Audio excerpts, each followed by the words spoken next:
placed in there. As a writer whose material is being drawn, do you describe the drawing? Do you say, this is my drawing, this is what I want to be illustrated?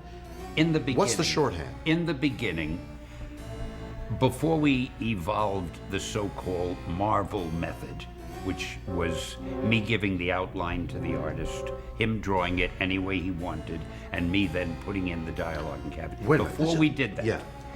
I used to write, and most of the writers did, a full script. And the script was somewhat like a screenplay. It would say panel 1, and there'd be a description. So-and-so walks down, a close-up of so-and-so walking down the street. Panel 2, a shadowy figure is following him, medium close-up. Panel 3, an overhead shot, the figure does this. So the reason you stopped giving those directions? It was because we were having emergencies. I was writing most of the books at that time, most of the stories. And the artists were freelancers. They weren't staff men who were receiving a salary. So if they had nothing to draw, they weren't making money.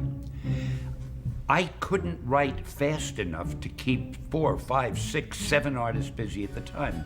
Let's say I'd be writing a script for Jack Kirby, and then Gene Colan would come in and say, Stan, I finished my job, I need another script. I couldn't stop what I was doing for Jack because he needed it, but I couldn't let Gene be without something to do. It sounds like a series on television. That's the way episodic television. There's 17 stories in work and everybody's working on it. So what I did, I would say, look, Gene, I haven't got time to write your script, but I didn't want him to have nothing to do and not make any money. So I said, here's what we'll do. Here's the idea that I have in mind for the next story. I'd like it to have this villain, this is the problem, this is how he solves it, blah, blah, blah. You go ahead and draw it as best you can within 20 pages. Bring it to me, I'll put in the copy. So Gene went off, he was now busy, and I was still doing the script for Jack. Then Gil Kane came in, and he needed a script, and I'd say the same thing. But wait a minute. Yeah. I sound like a comedy routine. But wait a minute, like Jack Benny. But wait a minute. Well. How you say to a guy, here's, the villain is going to climb the mountain, and the hero at the top of the mountain rolls a rock down. That's just how I said it. You did that very well. So he says, okay, and he draws somebody going up a mountain with a guy behind the mountain ready to roll a rock down. And you, at that point, have no idea what the dialogue is? No.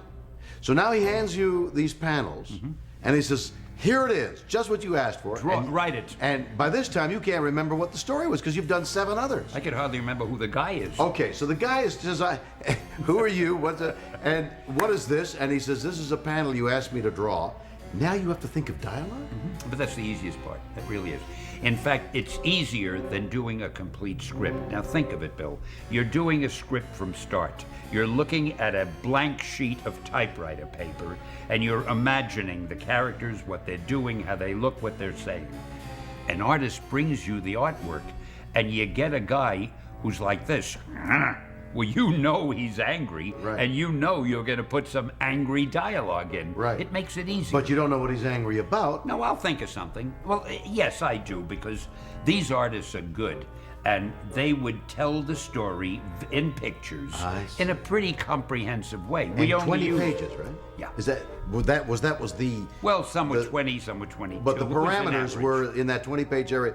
You said, here's our comic book is 20 pages, like our episode tonight is an hour and a half. An hour and a half, right. And we got to fill that hour and a half. Exactly. We got to fill these 20 pages in an exciting story that launches us for next month as well. Yeah. This better not be just an hour and a half. I have a lot more to say.